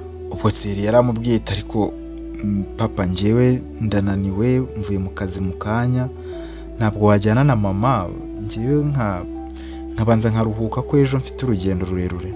Ejo tuzajyayo kandi ejo tuzaba turi mu birori byo kwakira nyine abashyitsi bazaba batugendereye n'abandi bazaba baje hano mu rugo bazahaza nimugoroba, ntabwo byakunda rwose. Thierry papa ntabwo byakunda. Gute bitakunda? mushaka undi muntu mujyana, njyewe ntabwo nzaza, mubyitegure kandi nonaha ntabwo nza kuko ndananiwe kandi ejo nzajya mfite urugendo, nzajya kureba inshuti yanjye ya kera kandi dufitanye gahunda imaze hafi ukwezi. Ubwo rero munyihangane ntabwo mpari rwose kandi mubyumve mutyo, ntabwo ndi kubeshya. Mama we nari maze kubimubwira, ndi kumubwira aze kubibambwira, ariko ndagira namwe mubimenye nyine ntabwo mpari. Ubwo Frederic nyine papa wa Thierry yahise amubwira tumva, ndi kukubwira ko twahamagawe n'umuyobozi mukuru. Mwese yigeze avuga ko mujyana n'umwana cyangwa n'abana banyu cyangwa yavuze mwebwe? Ubwo ngubwo Jacqueline ahita abwira umugabo we aramubwira ati ariko umwana we niba afite gahunda apanze igihe kingana gutya, waretse tukajyana tukababwira wenda ko arwaye, wenda ko babyumva. Ariko ubu nzajya ngenda buri gihe ntari kumwe n'umuhungu wanjye, n'igihe abonye akanya afite na off mu kazi nabwo ntitujyana. Ubwo se njyewe bazamumenya ryari? bazamenya ko nanjye mbyiruye ryari? Tereka papa twajyana ikindi gihe, ariko nanjye ejo mfite izindi gahunda kandi ni kuba uri guverineri ntabwo bivuze yuko ibintu byose nyine ugomba guhora nyine ubyuzuza, ngo kuba bagaragaye abaminisitiri bari kumwe n'abahungu babo, ngo nawe uri kumwe n'umuhungu wawe, ntihari igihe tujyana se tugasanga nabo hari abo batazanye. Ubwo rero ntabwo bagabaye nawe uhindura, nanjye mfite izindi gahunda papa ngomba kujyamo kandi rwose nawe ujye unyumva. Toke Jacqueline ambara tugende, hindura tugende, njye ntabwo ndi buryo ubwo bampage mu kanya ngiye kwitegura turagiye. Sawa nta kibazo, ahubwo muze kubansuhuriza ahubwo bose. Nzaza rwose umunsi umwe tujyaneyo tujye kubasura no kwa nyakubahwa perezida tubasure rwose nta kibazo, niba byifuza niba dutumira ubyigeho. Ariko ndashaka ko tutangira kujya tugendana kandi ukagaragara ahantu ndi. Ntabwo nshaka ibyo bintu byo kugenda nkaho ntagira umwana ntakujije, umenye ko ari we umuhungu wenyine ngira kandi nawe mwana wenyine ngira. Bagomba kukumenya rero kandi bakakumenya cyane. Kuba uri umuganga uvura mu bigo bikomeye cyane by'ubuvuzi ntabwo bivuze ko bakuzi. Hari abatarakubona bakumva gusa, umva gusa ariko batarakubona. Ati se papa waretse ibikorwa byanjye ko biri hafi kugaragara, ko bigomba guhita bigaragara, waretse bakazamenyera mu bikorwa kuruta ko bamenyera ko ndi umuhungu wawe. Ariko abahungu b'ubu mana yanjye. Tisawa uti Jacqueline gira rata twigendere sheri. Tisawa kanze mu mugabo mwiza. Ubwo baritegura nyine bakagenda. Ubwo Thierry yari afite gahunda yuko agomba kujya gutwara Kelia mu gitondo, nta zindi gahunda na zimwe yashaka kubivanga nabyo uretse nyine kuruhuka akazinduka agenda, dore ko wariho no munsi w'ikiruhuko yagombaga kurara rero aruhuka ku buryo ari buze kurekipera cyangwa se ari buze gufatiraho, kuko undi munsi uzakurikira yagombaga kujya mu kazi bisanzwe. Yari umuhanga cyane kandi ari umuyobozi mu bitaro bikomeye cyane. Kelia yakoraga nyine mw'amasuku nk'umukozi w'amasuku kwa muganga. Ubwo bwarakeye mu gitondo Kelia azinduka nyine asezera Pierre, ajya no gusezera papa we mu cyumba nyine aho yari aryamye, amubwira ko yamaze gupakinga ibintu ko agiye, kuko papa yari yatashye asinze cyane, yatashye bwije hafi saa 7 z'ijoro, bituma nyine atamusezeraho. ubwo rero yagiye mu cyumba cye yagiye kumusezera, maze agezemo arakomanga nubwo atinjira. Ahageze mu cyumba birati bite, nyine naringiye nyine ku ishuri. Tivayo hano se nyine kuramo imyenda. Ariko papa nari maze kwitunganya no koga byose, nari maze no kwisiga nese ubu ngubu tekuramo ahita amukubita urushya. Ubwo Kellia nyine yahise yibwiriza nyine akuramo imyenda. Papa we n'ubundi amufata ku ngufu nk'uko yari asanzwe abikora, nk'uko yari asanzwe yarabigize umuco. Kellia nyine yarerwaga nyine ameze nk'aho ari igiti, akarira amarira ariko agwa atarira we, adasakuza ariko amarira ashoka ku matama, kubera ko yari umwana wahohotewe kuva kera kandi kuva igihe mama we yari yaratabarukiye. Kellia nyine yasohotse mu nzu, papa we nyine asigaramo. Kellia nyine asohoka hanze, Pierre yari amutegereje ngo amuherekeze. Ahita amubaza ariko igihe wagiye gusezera papa, ubu ngubu uziko nari nigendeye kwirebera ba Adolphe ngo twigendere muri gahunda zacu, ubuze wowe nkawe papa se yakangutse. Papa yatinze gukanguka nyine, niyo mpamvu yatinze gukanguka. Yari ari no kumpa impanuro, yari ari kumbwira nyine ukuntu ngomba kwitwara. Nawe si umuzi se ko aba ari kuvuga ibintu byinshi ngo nirinde abahungu, ambwira nyine ibintu byinshi, gusa nyine biramfasha. Biramfasha. Papa n'umwana mwiza aba yaratwitayeho, nubwo nyine anyuzamo agasinda akavuga nabi akadukubita akagira atariko nyine yari ari kumpa impanuro. Ubwo Kellia yabaga yiyumanganyije ku buryo nta muntu wari kumenya rwose. Pierre atari bumenye ibijya mbere, atari bumenye ko ahohoterwa na se. Yari abizi kwiyumanganya kandi akabitwaza gitware. Bwagezeho nyine Pierre aho yari amugejeje, Kellia aramubwira ati rero Pierre, si wasubiyeyo se ko hari abandi b'inshuti zanjye, abana b'inshuti zanjye tugiye bafite imodoka bagiye kuza kuntwara, wakigire kureba Adolphe mukigira muri za gahunda zanyu. Tunese hari abantu mwiga ku kigo kimwe basigaye bataha ino. Tiyoya ni inshuti ni inshuti ariko ntabwo azatinda ino, n'ubundi nuko yari yaraje gusura abantu b'inshuti z'iwabo, niyo mpamvu nyine yaramucabiranyije. Ariko mu by'ukuri nta mundi muntu wari uhari uretse Thierry wari buze kumufata. Ubwo Pierre yarikomereje nyine aragenda, Kellia nyine akomeza imbere. Gusa Thierry aho yari yamutegerereje zari zimaze kuba 5:30 kubera papa we yari yamutindije cyane ari kumuhohotera. Ubwo Kellia yagiye afite ubwoba, azi ko Thierry yahavuye yamusize, ariko kubera Thierry yari yahagereye ku gihe ntabwo yari yizeye ko Kellia yavuye aho ngaho, kuko bari bavuganye 4:00 ko uhagera 4:00 azategereza undi. Ubwo Kellia yaragiye ahingutse, abona hakurya haparitse imodoka. Ngo yagiye nyine niwo mwanya yarabonye wo kurira, yararize nyine arira amarira yose, arihanagura. Muri urwo rugendo yari ari kwisatira imodoka, ahita yihanagura kubera ko yari ari kuririra nyine ihohoterwa papa we yari yamugereye, yari yabuze igihe kindi cyo kurira. Ubwo nyine niwo mwanya yarabonye, yahise agenda nyine yinjira mu modoka ariko yicara inyuma. Ubwo Thierry aramubwira ati ariko Kelly, kuki ukunda kwicara inyuma? Haguruka wicare imbere aho, hasiga ibikapu shyire muri butu tikanze ngufashe. Ubwo aragenda amufashe ibikapu abishyira inyuma, afungura amubwira ati genda wicare imbere rwose. Aranamufungurira, Kellia arinjira mu modoka. Ubwo bafashe urugendo rurerure cyane kujya ku ishuri aho yigaga. Bari mu nzira, Pierre amubaza ati se ko mbona umeze nk'umuntu warize, uba wumva ubabaye cyane kuba usezeye ababyeyi bawe, usezeye papa wawe, musaza wawe? Ntiwambwiye ko ufite papa wawe na musaza wawe gusa? Ati nyine mba nzabakumbura cyane, nyine niyo famiye mfite, niyo mpamvu ubona nyine nababaye cyane. Ati rero nanjye famiye yacu, njye ninjye famiye njyenyine mu rugo w'umwana, nyine abandi ni ababyeyi nyine papa na mama. Gusa nyine ngerageza kwihangana, nyine kubaho uri umwana umwe mu rugo ntabwo biba byoroshye, aba ari ibintu bigoye, ariko ujye wihangana. Nibura nawe ufite byibura uwo musaza wawe Pierre, ujye umbwira byibura uramufite muranaganira. Njye nta muntu n'umwe mfite uretse inshuti, wenda nawe nshaka kumbera inshuti tukazatuganira, kandi ndashaka kubinyemerera basi. Tuhoya nese ntituri inshuti, ahubwo se ubwo umuntu yabona ubushobozi bwo kuba inshuti namwe koko? Tuye ntukavuge namwe, ngereka nanjye ntabwo ndi umuntu mukuru cyane ku buryo wavuga ngo urampe ibyubahiro. Tukuse dogiteri koko ni umuntu mutoya, ni umuntu wo kubahuka. Oya, njye natojwe kubaha nyine, niyo mpamvu mbubaha cyane. None se ubundi ko aribwo nari mbabonye mwa biriya bitaro, mwebwe mwabaga he?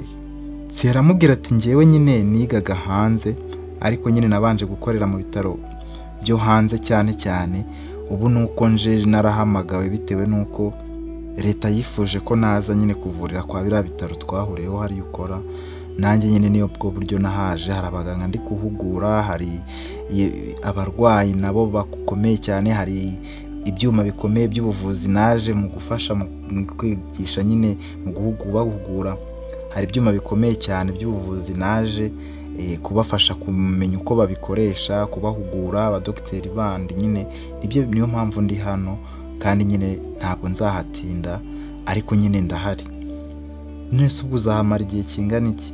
Ni umwaka umwe mpafite umwaka umwe, ntabwo ari imyaka myinshi, ntabwo ari igihe kinini, ni igihe gito mpafite. Ariko urumva tuzaba turi kumwe, nzajya ngerageza nze kugusura. Nako si ukugerageza, nzajya nza gusure kenshi, kuko nyine uri umwana mwiza, uri umwana rwose urubaha, ufite ikinyabupfura, kandi rwose nta muntu utakishimira kuganira nawe.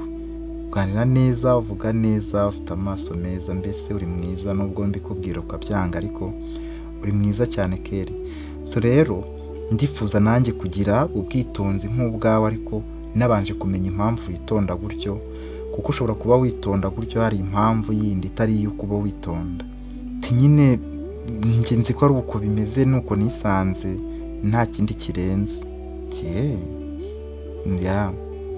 Nese mama wawe yazize iki? Mama nyine yazize impanuka, yaravuye mu kazi hariya n'ubundi nanjye nkora, baramugonga nyine, n'umuntu wamugonze yahise yirukanka, ntabwo yamenyekanye. Twahamagawe nyine ari mu bitaro, ndetse tukimugeraho njye namugezeho yamaze nyine kwitaba Imana. Nta nubwo namusezeyeho, nta n'ijambo rya nyuma ibyibura yambwiye, nuko byagenze. Tububana na papa wawe. Papa wanyu se yabafata ate muri iyi minsi? Mama wanyu adahari, mwamubuze mukiri bato, ubwo ho byagenze bite? Papa wanyu akora iki? Papa nyine aba ari aho, nta kazi agira, yadufashe neza nyine uko ashoboye. Nk'umuntu udafite akazi nyine tugerageza natwe kwirwanaho, nta kundi byari kugenda nyine. Sinkunda no kubivugaho cyane, byaba byiza wenda tutabivuzeho cyane ibijyanye n'umuryango nyine, tukabyihorera. Nibyo byanyura, yego mwaba mukoze. Rero kuvuga ngo ntitubivugeho, ahubwo nibyo byakabaye bivugwaho, ariko reka tubireke, utaza kujya ku ishuri abandi bakabona wababaye kandi twiriranywe, wakabaye wishimye. Yego rwose.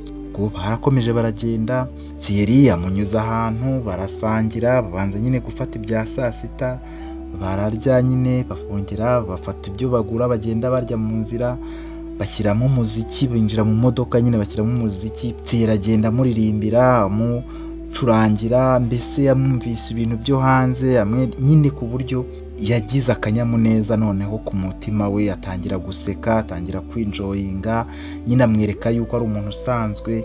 Urumva Thierry yari umusore ukiri muto, ufite imyaka 29 wenda kugira 30, ariko ufite doctora mu bijyanye n'ubuvuzi. Aba yarize ari umwana muto, kuko ari umwana nyine wo mu bakire, aba ari umwana wo mu bayobozi, aba yaratangiye ishuri ari umwana muto cyane, kandi ari umuhanga cyane mu byo akora. Abana bavuka nyine bafite IQ cyangwa se ubumenyi buri ku kigero cyo hejuru. Aba yarize ari muto, rero aba ari kugira imyaka 30 kandi afite doctora ye. Ubwo barakomeje nyine baragenda, binjira mu kigo. Urumva yari afite imodoka ihenze cyane, ikomeye nini. Bahageze hafi saa 10, hari kure cyane, bahageze saa 10, bagera mu kigo nyine, abantu batangarira imodoka yari izanye Keri, abantu barumirwa, abandi banyeshuri bagenzi be. Ubwo ngubwo za nshuti ze Aline ndetse na Jack baraje kumwakira nyine, babona imodoka asohotsemo, ibintu afite. Ubwo Thierry yawe yamushopingi, yamuguriye ibindi bintu byinshi cyane, arabimuhereza, anamufasha kubitwara, mbese amubera intwari nyine. Ibyo papa we yakabaye yamukoreye icyo gihembwe yabikorewe na Thierry. Bari bamaze iminsi ngahe hafi itarenze iminsi ibyumweru 2 baziranye. Ubwo nyine barakomeje, ubwo aragenda nyine asezera kuri Thierry aramubwira ati rero Kelly tikarame, nzajya nza kugusura aha ngaha kandi ndashaka ko ushaka uburyo uzajya ureba uburyo tuvugana, ujya uvugana n'abantu ba animatrice animateur, mbese ujya ureba uburyo tuvugana, nzana akantu ukunda kurusha kandi nzanza kugusura muri iki gihembwe kimwe ufite aha ngaha, ndashaka ko nzajya mba mpari kenshi cyane. Murakoze. Ubwo nyine Thierry nyine yakije imodoka aragenda. Ubwo Kelly yasigarana bari nari kumubwira ati wow, turane we musigaye mukundana, mbega umusore w'umukire, ese uramuzi? Nyine ndamuzi, ni umuganga nyine ku bitaro nkoraho nyine, nta kindi kirenze, gusa banza gukunda toya, ntabwo ibyo ngibyo bisubizo iyo bikuye nta bihari rwose, nawe ari ntugashyuhe gutyo. Ubwo Jack yarambwiye ati none ukaba ukeka ko abasore twebwe ari iki gituma se tugenda ku bakobwa ku buryo ushobora kubakora ibintu bidasanzwe, urajya yaguyemo ntugire ibibazo bindi wishyiramo kabisa, ahubwo ni umusore mwiza ni bogari, nizere ko ahubwo nawe utazi uyazi. Ubwo se uriya muntu yankunda koko murebye namwe, byabuzwa n'iki se? Turi uri mwiza Kelly, umuntu uri mwiza mu bakobwa bo mu kigo cyose, ubwo urukumva uriya musore we yakugiriye ibyo byose se atakureba atakwitayeho? Nta muntu utabona kuri mwiza kandi ushinguye kandi unafite umutima mwiza n'ubwitonzi. Ubwo nyine ubuzima bwarakomeje, Kelly ariga. Ubwo Thierry yakomeje kujya kumusura, akamushyira utuntu, akamushyira impano, inzibutso, ibintu bitandukanye, maze nyine Kelly yakora ikizamini cya leta, arataha nyine asezera kuri bagenzi be Aline ndetse na Jack, arabasezeraho nyine bose bagombaga gutandukana bakajya gutangira ubuzima bushyashya. Ubwo Kelly nyine umunsi wo gutaha Thierry yaje kumufata, yinjira mu kigo nyine ariko afite indi modoka noneho itandukanye niyo yari afite, kuko Thierry yari umwana wo kwa guverineri, umwana wo mu baherwe. Ubwo yaraje nyine yazanye indi modoka y'umweru nziza cyane ihagurutse, abanyeshuri n'ubundi barumirwa. Kelly yavuye mu kigo, abantu rwose basigaye bamwubaha, barakuye ingofero, baramukuriye ingofero. Yasezeye kuri Aline, asezera no kuri Jack, maze aragenda ajyana na Thierry. Thierry rero bari bamaze kumenyerana, basigaye baganira ibintu byinshi kubera ko we yazaga kumusura kenshi, mbese buri cyumweru ni nkaho yamusuye ku ishuri. Kuko Thierry bari mu nzira bagenda rero bamubwira ati umva, kino kigo wigaho ni cyiza, abayobozi bacyo ntago bakomeza ibintu, rwose ni abana beza. Kelly aramubwira ati ariko se ko nabonye master aza kukureba, abayobozi bose bakaza mukaganira, bakubashye cyane, muraziranye, musanzwe muziranye? Uyu munsi hari haje abayobozi bakuru bo mu karere kubera aribwo twasoje, ako bose muraziranye, barakuzi bose? Nyine kubera nagiye mbavura benshi baranzi, gusa ntabwo nyine nukuriya nyine wabibonye, ntubitinde ahubwo twigendere, nshyire mu ihe ndirimbo, ubwo shyiramo imiziki. Thierry ntabwo yashaka kumbwira Kelly nyine ko ari umwana wo kwa guverineri, ko ari umwana wo mu bakire, ko ari umwana wo mu kiyobozi kandi bakomeye mu gihugu. Yashaka nyine kuzamukorera surprise. Ubuzima bwarakomeje, Thierry akomeza nyine akomeza kuvugana na Kelly, ariko nyine Kelly akomeza gukora ka kazi. Umunsi umwe rero Thierry yaramuhamagaye amusaba ko bahura muri weekend, maze Kelly arabyemera. Thierry aza kumufata, barasohoka. Uwo munsi Thierry yaramubwiye ati rero Kelly, urabona wenda utegereje ibizamini, ariko njyewe igihe nari mfite ino ngisigaje amezi, kandi ndashaka ko uva mwa kano kazi ukora aha ngaha, ndashaka ko ibiriya bintu bivamo, ndashaka kuba Kelly wa Kelly, apana Kelly uri fake, uri we ntabwo ari byo nshaka, ndashaka ko nyine uhinduka. Mu guhinduka kwawe kandi nshaka kubigiramo uruhare, ariko nuko mbona nyine biri ngombwa. Umuryango wawe narabasuye, nabonye ukuntu nyine bimeze, ubuzima ukuntu bumeze, nshaka nyine kugira ikintu nakora nyine kugira ngo basi nkomeze nshyire akamwenyu nyine ku mutima wawe no ku maso hawe, ku iyo sura yawe nziza. Kelly aramubwira ati ntago mbizi, gusa urampa umwanya wo kubitekerezaho, kuko kari akazi nyine kukareka ndabanza mbaze papa nyine uko abitekereza nzakubwire. Ubwo aramubwira ariko Kelly ndakumva, sinzi niba utajya ubibona, ariko nyine mba nshaka kuba turi kumwe, mba nshaka kumbera inshuti, mashaka mbese kukubera inshuti nziza, mashaka kugira intsinzi. N'ibintu ndi kukubwira rwose narabiteguye biranahari. Hari farumasi nshaka uzajya ukoramo y'imiti irahari nateguye kandi naguteguriye iriho n'izina ryawe. Uyu mugoroba niho turi buze kujya kandi ndayikwereka. Baragiye bahageze asanga hari n'abandi benshi bahita bakuraho igitambaro basanganyitseho Kelia Pharmacy. Neza Kelia yarumiwe, surprise yarakorewe na Thierry nibwo bwa mbere yarakorewe ibintu nk'ibyo. Yari umuhanga cyane mu by'amasiyanse cyane by'ubumenyi n'ubutabire, byose yarabizi, yarazi imiti, yarazi byinshi cyane. Kelia ubwo nyine abahinduye ubuzima aricyo atangira gucuruza muri farumasi, aba nyine umunyeshuri utegereje ariko anakora. Ubuzima bwarakomeje rero. Kelia yaje nyine kuba umuntu utandukanye, ubuzima burahinduka. Thierry aramupropoza. Kelia nawe ntabwo yazuyaje, yemereye nyine Thierry ko nawe amukunda. Nyine hari hamaze gushira hafi amezi 6 ari inshuti yewe kandi baziranye ku rwego rwo hejuru. Bari baratembereye, barakoze ibintu byinshi bitandukanye bibahuza, ku buryo nyine Kelia yabonaga ko nawe yacikira rwose cyangwa se yahera hakanira Thierry wari waramaze kumukura mu buzima bumwe, yaramaze kumukura mu rugo. Nta papa we nta kintu, nta toteza kimukorera, nta hohotera kimukorera. Gusa nyine Kelia ntabwo yari azi ko Thierry nyine ari umwana ukomeye cyane wo mu bantu bakomeye mu gihe bari bagitangira kumenyana. Yaje rero kumuperezanta ku muryango we, amuperezanta nyine kuri papa we Frederic wari umuyobozi nyine ukomeye mu gihugu, amuperezanta kuri mama we nyine Jacqueline, ndetse yewe n'inshuti ze zose arazimenyesha ko asigaye ari mu rukundo na Kelia. Ubwo nyine byabaye ngombwa ko Thierry agomba gusubira hanze, ariko mbere yo kugenda yabanje gutegura ubuzima nyine bwa Kelia, afata ubuzima bwe abushyira ku rundi rwego, amusigira amafarumasi nyine yacuruzagamo. Nakubwiye ko yamuhaye farumasi anayita izina rye, ndetse yewe urukundo rwabo rukomeza kuba nyine urukundo rukomeye cyane. Kelia yamaze kwimura iwabo, yimura musaza we, amwigisha ahantu heza. Mbese inkuru ndi kwihutisha kugira ngo wumve ukuntu nyine byaje kurangira rero.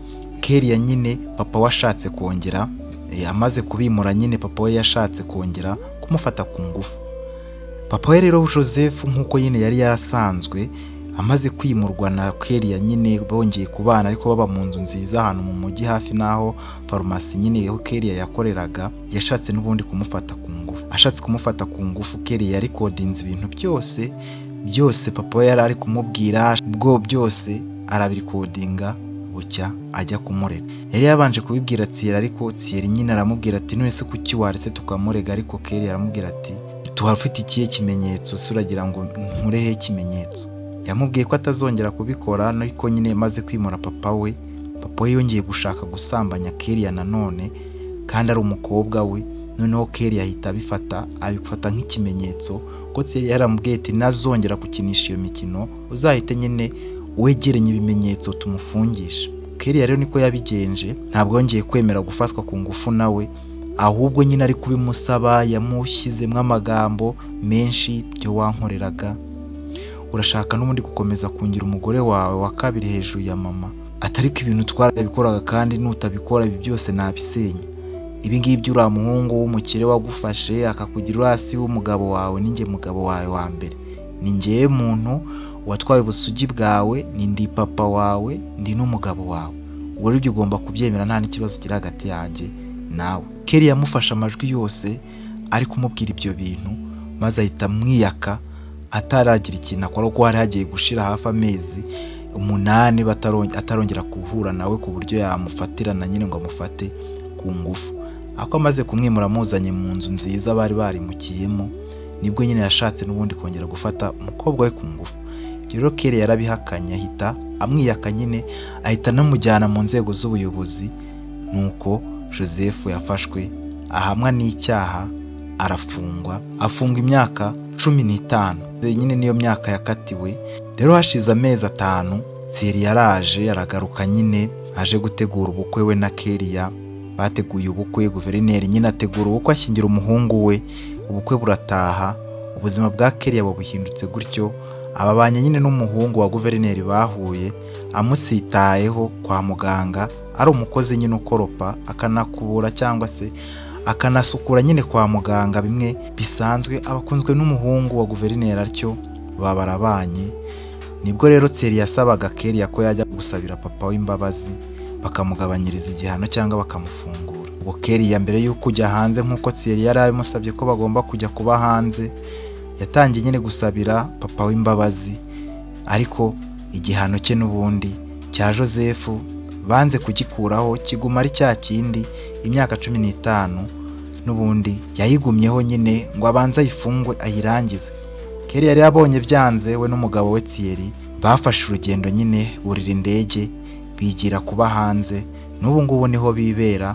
Ubwo imitungo ya Kellia n'umugabo we yose yari yasigayemo na Pierre nyine wa muhungu uvukana na Kellia. Ubuzima bwe nawe urumva yari amaze gukura nyine no gusoza amashuri yisumbuye. Ubu ngubu Kellia yiga hanze, yaranabyaye, bari kwiga kaminuza kabisa, ibintu byose byagenze neza. Papa we nawe arafunze nyine, nuko ubuzima bwa Kellia bwatangiye nabi bwasoje neza, ndetse n'umugabo wari waramuhojeje ku nkeke ari we papa we birangira afunzwe, ndetse n'umuhungu ukomeye cyane mu bayobozi bakomeye Thierry nuko yamuhinduriye ubuzima, bigira kuba hanze nyine, ubuzima bugenda neza, babyara umwana umwe w'umuhungu.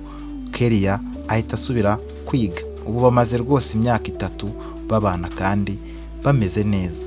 Ndagushimiye rero, njye nitwa Tinsanze kuba wankurikiye kuri iyi inkuru navuze mu buryo budasanzwe kubera ko ni inkuru ibabaje cyane. Niyo mpamvu mvise nyivuga nyine gutya, yabaye ku muntu nzi, n'izindi ziba zarabayeho, ariko iyi ngiyi urumva ni inkuru nyine ikomeye. Ariko nyine ubu ngubu byishimo byaragarutse, Kellia yakomeje guseka, yakomeje kugira ubuzima bwiza, ubuzima bwe bwarahindutse mu buryo buri totally. Ndagushimiye kandi nyine Imana ikomeze iguha umugisha. Niba warakanze subscribe, niba utarayikanda yikande, niba warayikanze ndagushimiye, kandi nyine share ndetse na like na comment biba bikenewe hano rwose kugira ngo dukomeze tuzamuke tunatera imbere, tugugezeho inkuru nyinshi cyane. Niba urwaye Imana igukize, niba nta kazi Imana ikaguhe, nawe ugafite Imana igukomeze. Bye bye rero, mukunda Imana n'abantu, nakagaruka. Ciao ciao. Kubera ko wakoze subscribe ndagushimiye, kandi nawe ikanze ubu urakoze cyane. Iki ni ikiganiro The Facts cya Yep Media, njye nitwa Tinsanze. Ciao ciao, nakagaruka.